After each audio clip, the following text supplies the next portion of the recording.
हाय सांग मैंने वेलकम कर सुंदर मिनी ब्लॉग को। तो सकाल सकाल गाँव को माछ वाला पलि आसला आमर चिंगुड़ी आउ रोही माछ रखी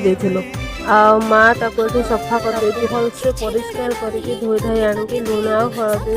गोले देपर माछ सब नहीं भाजी देती गैस लगे तेल भाजी गैस रे माछ भाजी देते आ चुली रे भात बसई